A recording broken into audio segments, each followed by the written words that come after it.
Okay, we are live. We're here again.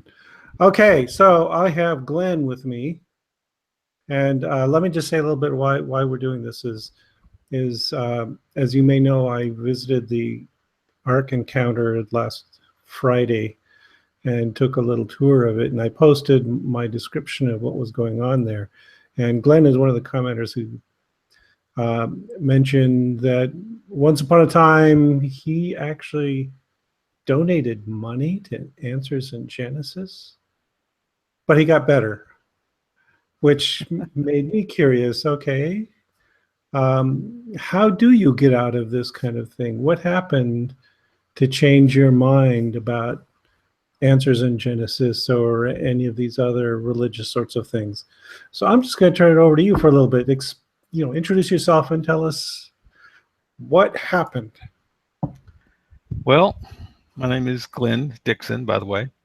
Um, Basically, I was born into a fundamentalist Southern Baptist family.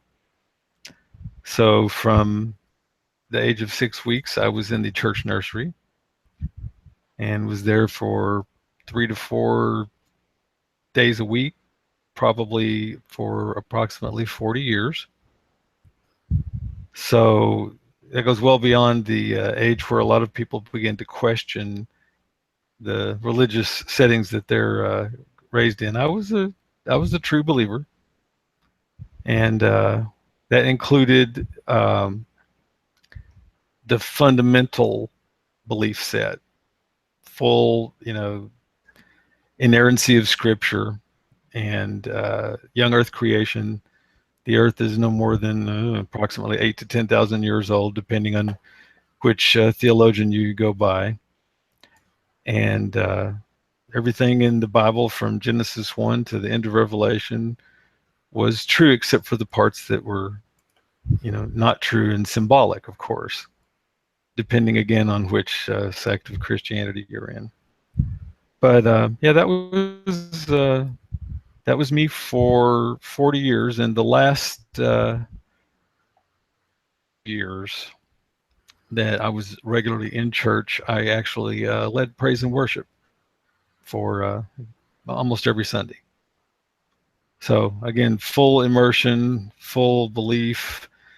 Um, my wife and I actually met in a church in Texas that was pastored by Jim Garlow, who more recently has led the charge for Prop 8 in California, and is evidently really good friends with Newt Gingrich and fully supported Trump. So that's the people we used to hang out with. And never got to any of the Creation Museum things up in Kentucky, but we did get to visit a little place down in Glen Rose, Texas. Yeah, I know that one. Yeah. Yeah, and it was a very interesting little place. Of course, we went as believers looking for nothing more than confirmation, and thought we found it, of course. But that was basically, we stopped going to church due to a financial disagreement with our pastor at the time. Nothing traumatic or earth shaking in that sense. And we just, then we got to where we could not find a church that we believed in. We started shifting our thoughts on what a church really should be. Uh, Maybe we don't need mega churches and $1 million buildings and things like that just to do the simple work of the gospel, as it were. And that the net effect was that we ended up just not attending every week. And as it turns out, that really weekly attendance has a very heavy reinforcement effect. And once you break out of that, it helps your mind to begin to just rewire a little bit and think differently and become a little more open to other possibilities. Now,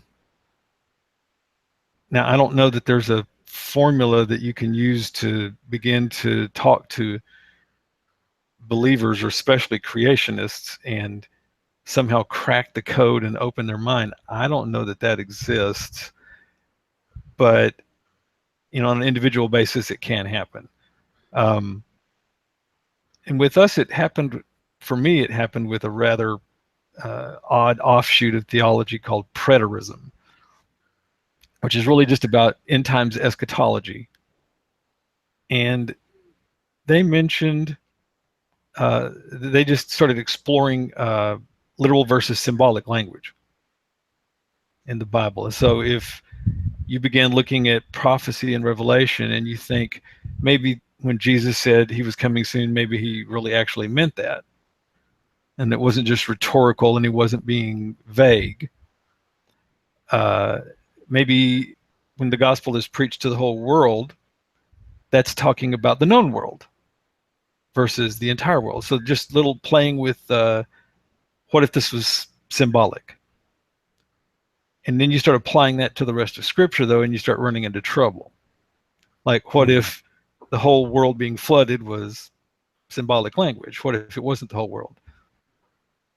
That's kind of how I ended up hitting the math I mentioned to you earlier, that either you have a local flood, which makes no sense because wouldn't the animals just walk out of the valley and get away from the water?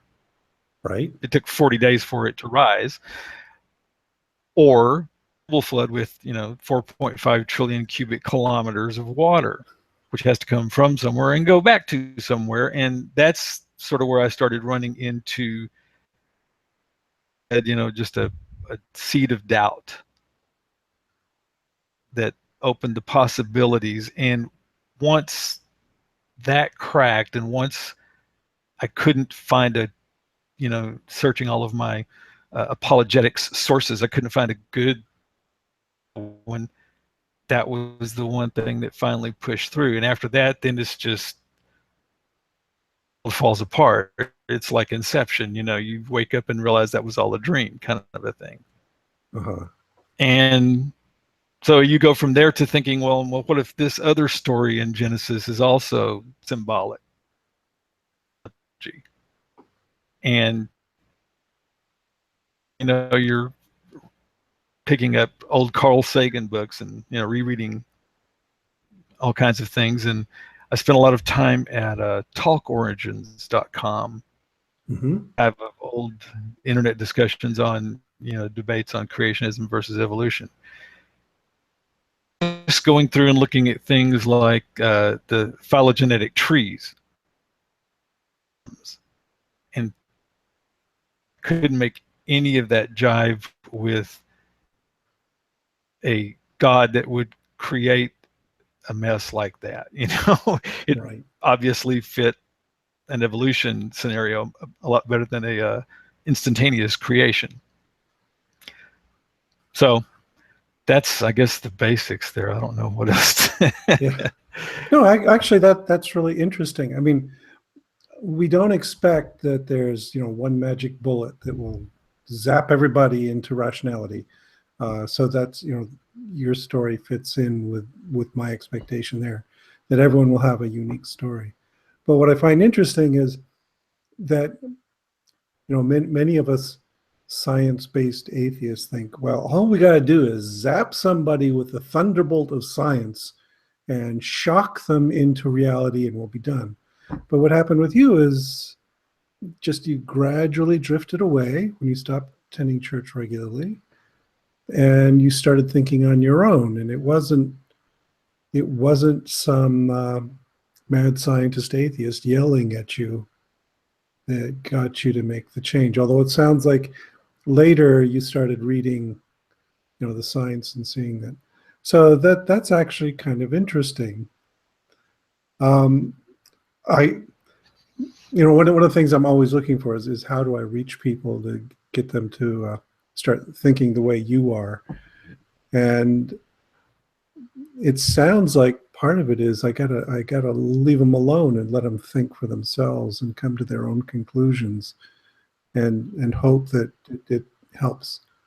You think that's a reasonable approach? Yeah, I mean, outside of I don't know if there is such a thing as a gentle, nonviolent, non-confrontational deprogramming, camp or something like that, outside of pulling them away from, anyone and everyone they know and their reinforcing mechanisms.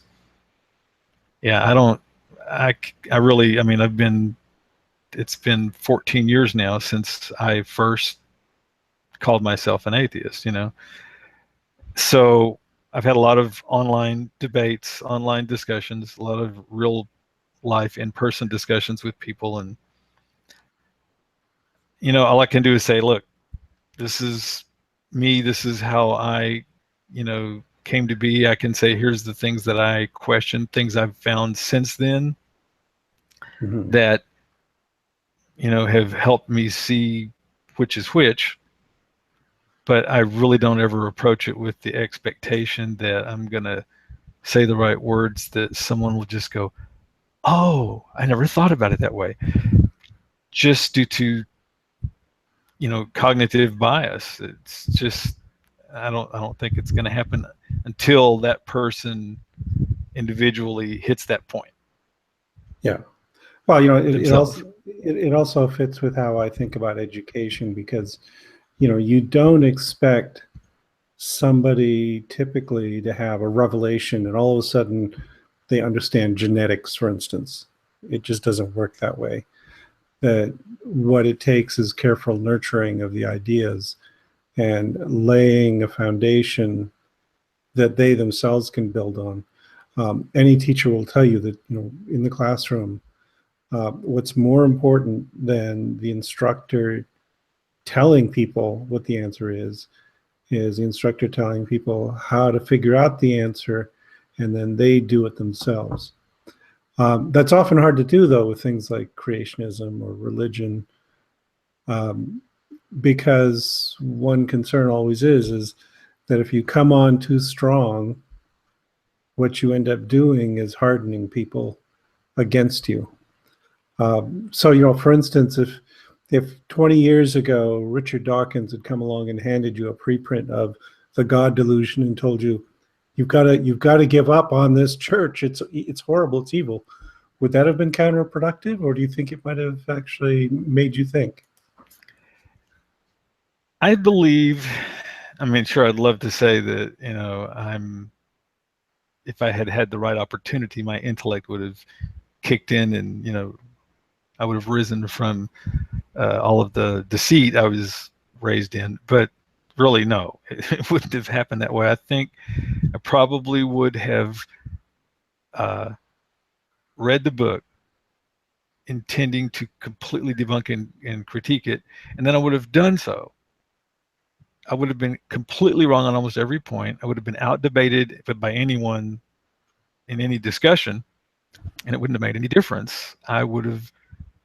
It would have driven me to further confirm my own beliefs. If nothing else, wow, just like I thought, these evolutionists really are horribly evil. This guy's the worst. Atheists are all going to hell. I don't think I would have seen the light in any way, no. Yeah, that's what I'm afraid of, is a lot of us atheists spend a lot of time practicing our arguments and considering how to debate these sorts of things. But more and more, I'm concerned that isn't the strategy that brings people around. That what we need to do is, part of it is we have to demonstrate confidence in our own ideas and set an example. So, if I have to proselytize, if I have to get in there and bust into a church and yell at people, that says something about my lack of confidence. And I think what's more powerful is for me to just say, okay, I'm going to walk the walk. I'm going to live the life of a God-free person, and I'm going to be a decent human being about it.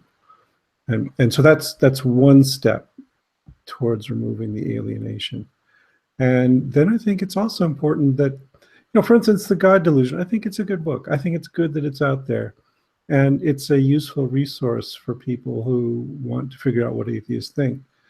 Uh, but it's not like a chick tract. You know, it's not something you hand to somebody and say, "Go read this and it will change your life." It's more like somebody's already changing their life. They're looking for information. Here's this useful book that explains a different perspective, and then you hope that it helps them uh, make a better decision about how to live. Well, maybe that's an approach angle to take, though, is, you know, more of the graphic novel approach as opposed to, you know, white papers or something. Yeah. Um, you know, one thing that chick tracts had going for them, besides their, you know, the cheesy appeal, was, you know, this isn't just about making your life a little better. This is about whether or not you will burn for eternity in hell. So there's a strong emotional appeal. And, you know, it's difficult to counter that with, yeah, but your life will be so much better and you'll be free of these fears, and, you know, you'll think better and more rationally. Your bank account will, you know, you'll understand how to balance your checkbook better. It's difficult to, you know, counter that with, you know, with that, as far as a, you know, battling on an emotional level. Yeah, I mean, there's one of the appeals of groups like Answers in Genesis is black and white clarity. It's this thing or it's the other thing. You're good or you're evil. So it makes it easy to make the decision. And it's also another appeal of that is that it's simple. That their Yeah. story is incredibly simple. It's, you know, one of our messages as biologists is that the world is really complicated and life is really complicated, and you can't reduce it to sound bites. Yet, because of the way our psychology works, sound bites are what grabs you. So yeah, graphic novels. You know, there's. I mean, I don't want to belittle them. There's a lot of complexity that can be put into images on the page as well. Uh, but often they have a stronger, you know, the cartoonishness, this simplifications of putting a drawing on paper can be helpful in bridging the way to greater complexity. And Yeah. a lot of good artists can also embed an amazing amount of complexity in a simple drawing. Yeah. The one thing I was told one time by someone I was talking to, they basically, it was the first time I had heard anyone refer to me as fundamentalist. They asked about my being raised fundamental, and I didn't know what they were talking about, but they were picking up on my sense of absolutism. Mm-hmm. Everything was all or nothing, black or white. And this was years after I was out of the faith, and but yet that's still in there, and that's pernicious. And it's, to this day, it's still something I deal with. You know, talk about getting into a political debate. That's all or nothing with me. There's no gray area, and it's hard to, you know, well, you know, if I were to try to evangelize for atheism, I'd probably come out sounding that way as well. It's, you know, for me, it went back to the scriptures. Jesus said, "You're either with me or you're against me." Mm-hmm. There's no gray area there. He even said that if you were hot or cold, that was preferable to the alternative of being lukewarm in the middle. That if you were just lukewarm, he had a violent reaction to that. He'd spit that out. But if you're cold, that's preferable. He's making like Wow. a food analogy, but, you know, that says a mouthful. It's like, you know, there's no, he'd respect you more if you were completely opposed to him, as opposed to being, you know, wishy-washy in the middle. And, you know, that you hear that every Sunday for 40 years. It kind of get stuck in there. Yeah, that's the power of indoctrination. I mean, I'm relieved that I was brought up in the Lutheran Church, but it never really took, and I left when I was fairly young, so I managed to avoid most of that. It was also the very liberal Lutheran Church, so that was a less extreme example where you were told, yeah, it's a good thing to make friends with those Southern Baptists, even if they are going to hell. Go ahead and be friends with them. Maybe they'll join us. So yeah, it's a tricky. But like you say, it's also being reflected in politics nowadays, where the American politics have become so polarized. There is no middle anymore, and what middle there is always seems to be aligning with evil, as far as I'm concerned. So yeah, it's a tough one. So you say you've been to Glen Rose. What'd you think of it? Yeah. Dr. Carl Baugh, I believe was his name, Yeah, right? yeah. The Well, guy wanted to live in an oxygen bubble so he'd live forever.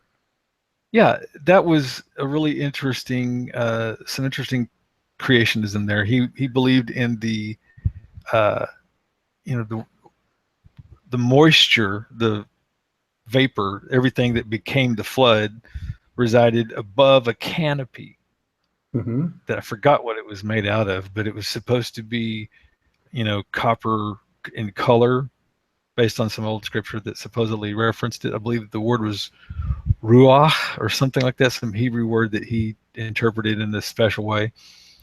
And that is what created extra atmospheric pressure up to 2 atmospheres, I believe he said. And that's what allowed all these animals to be so large and the plants to be so large, oxygenating the blood better or something like that. And that's what collapsed in the flood. And then once the waters evaporated back away, you no longer had the extra atmosphere, and therefore no one could live as long or as big. Right. Yeah, he had And this. that was his clean explanation for, Yeah. that's why you get this weird fossil record. Right. So he thought that he's still alive, isn't he? I think he's still alive, but he thinks that the vapor canopy was actually metallic hydrogen, Okay. and the atmosphere was pure oxygen. And so when it broke down, hydrogen plus oxygen makes water, but it dilutes out the oxygen, and so that's why our atmosphere is the way it is, and that's how you get all the water for the flood. It's a remarkable idea, except for the physics say we would have been cooked by that conversion. There would be so much heat energy released that no, the flood wouldn't have killed you. It would have been the vaporizing flames. And he was perennially raising funds to build his large hyperbaric chamber. He was going to show that you could take current modern species and put them in there, and within a couple of generations they would be back to the large prehistoric sizes that right. Yeah, so it would be very cool pre-flood sizes if dinosaurs were that easy to make. Yeah, I think it would have just been lethal. Oxygen is pretty corrosive, so no, that was not a good plan he had. But I understand he was going to live in the chamber until the doctors told him, no, that's not good for your lungs. And he backed out of that plan. Well, and I don't know that he ever planned to build it to begin with. It was just good for fundraising. He was, it reminds me a lot of sort of like he used to work in the carny business, and then he just sort of ended up over in, creationism or something, found a good gig and stuck with it. Yeah. I used to occasionally watch him on, what is it, Trinity Broadcasting Network. He had a show every week. Oh, okay. And yeah, the big slicked back pomade in the hair, and just, yeah, he looked like an old time con artist. Well, and his, museum down there was just a big double wide when we went. So. All right. Yes, I've been to a few museums like that. That's one thing about Ken Ham. He has got the entrepreneurial spirit, and he's gotten out there, and he went a step further, and he raised more money than he needed for a double wide. Instead, put up this giant box, but oh well. Yeah, I was surprised to see the actual size of that thing. I'm surprised they actually got a structure that large put up anywhere. You know, they actually used the money to do something they were purporting to do. Yeah, well, yeah, but like I mentioned in my blog post about it, when you go inside, it's not that impressive. It's Did I see that Noah and his wife had paintings of their children behind them oh, there were a in that bunch of diorama? yeah, there was a bunch of stuff like that there. Yeah. I thought that was interesting. It's like family portraits, you know. Sure, I'm sure there was a painter in the family back then. Oh, right. Yeah, and that's they had so much free time when they're building the ark that yeah, they could bring in somebody to do some nice homey portraits and put up curtains, all that kind of yeah. You mentioned uh, contributing to them. My wife doesn't remember the details of it, but I mean, yeah, we used to send money on a regular basis. Got their newsletters, got all their little pamphlets and flyers they sent out, and the solicitations for further donations, of course. Of course. Um, at one point, not to just to them, but to various and sundry causes, we were contributing 10% of our gross income to Whoa.